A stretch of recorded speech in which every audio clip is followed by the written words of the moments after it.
بسم الله الرحمن الرحيم رمضان cusub iyo barnaamijkeena diiniga oo cusub haddaad channelka ku cusub tahay subscribe saar barnaamijkeena diiniga ahay aanoo bilaawanayo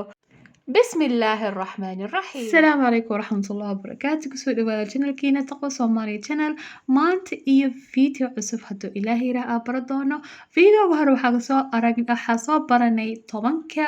aan sheega magacood oo lagu bishaareeyay jannada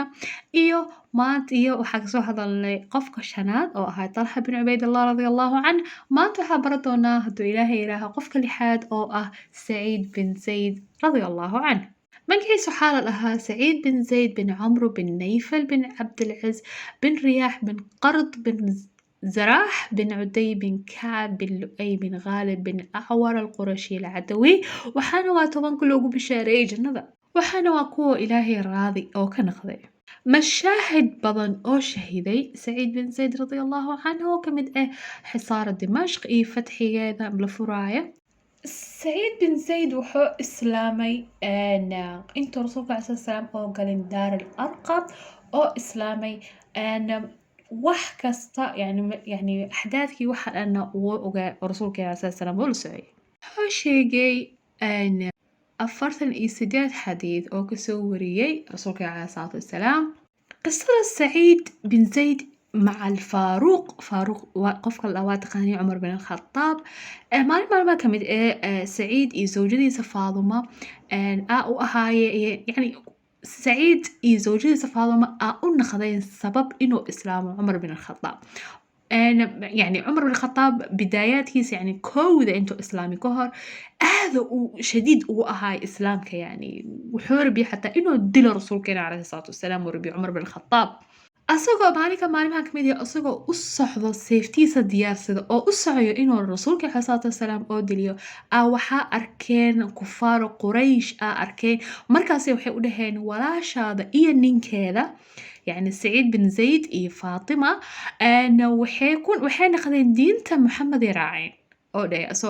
asoo dhinaca rasuulka u socdo inta soo leexiyo wuxuu u yimaaday iika u yimaaday markaas wuxuu arkay Khabaab bin Artal oo arkay markaas yani waqtigaas ay akhrinayeen aayaad ay waxay akhriyayeen suurta Taha soo degtay markaas aayooyin kamid ah suurta Taha akhriyayeen markaas markuu Umar oo weydiiyay yani islaamkooda yani inay islaameen oo markaas Saciid bin Zayd radiyallahu anhu inta istaago oo difaacay diinta islaamka markaas Umar oo dilay yani dilka oo ma yani darbad oo ku dhuftay markaas Faatima zawjadiisa oo ah walaasha Umar bin Khattab amda soo istaagtay difaacaysa ninkeeda markaas iyadana oo dharbaaxay marka ilaa oo dhiig wajigeeda ka yimaado markaas inta xanaaqday ee hadana mar kaleeto ay sii sheegtay shahaadadeynka oo ah ashhadu an laa ilaaha ila allah wa ashhadu anna muhammadan rasuulullah ee hadana hortiisa ka sheegtay markuu arkay Umar inuu yani rajo ka lahayn kuwaani raacsan yihiin diinta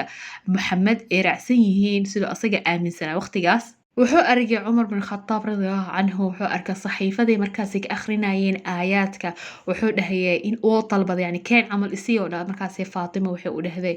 maya laazim waxa waa hadaart inay taabateen ina isdaahirisid waay fa uu isoo daahiriyay markaasoo qaaday oo akhriyay ilaa oo ka gaaray qowluhu tacaala فآمنوا بالله ورسوله markaasoo Ilaahay subxaanahu wa ta'aala qalbigiisa ugu nuuriyay islaamka oo asagana dhahiye shahaadateynka fa Saciid aad iyo aad u farxasay iyo zawjadiisa Faatima markaas ay u dhaheen waa ducadii rasuulkeena calayhi salaatu wasalaam rasuulka calayhi salaatu wasalaam waxa ku duceeyay اللهم أعز دينك بأحب الرجلين إليك أما أبو جهل بن هاشم وأما عمر بن الخطاب فمركز وحي ويدي عمر بن الخطاب meesha nabigeena calayhi salaatu wasalaam oo joogo markaas qof dhan ma ogeyn inuu islaamay Umar bin al-Khattab markaas hadana mar kaleeto oo islaamkiisa oo sheegay gacanta rasuulkeena calayhi salaatu wasalaam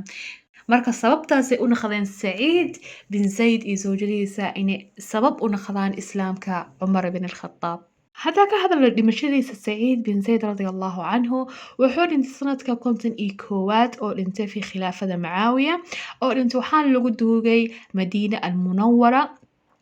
lagu duugay maca saxaabada rasuulkeena calayhi salaatu wasalaam maanta hadduu ilaahay yiraaho intaas igu eg tahay taariikhda maanta ka hadlaynay maanta iyo video xiga hadduu ilaahay yiraaho mar kale iyo video xiga ramadaan mubaarak afar wanaagsan video inaa mar walba sheergaraysiin ha ilaabina wassalaamu calaykum waraxmatullahi wabarakaatu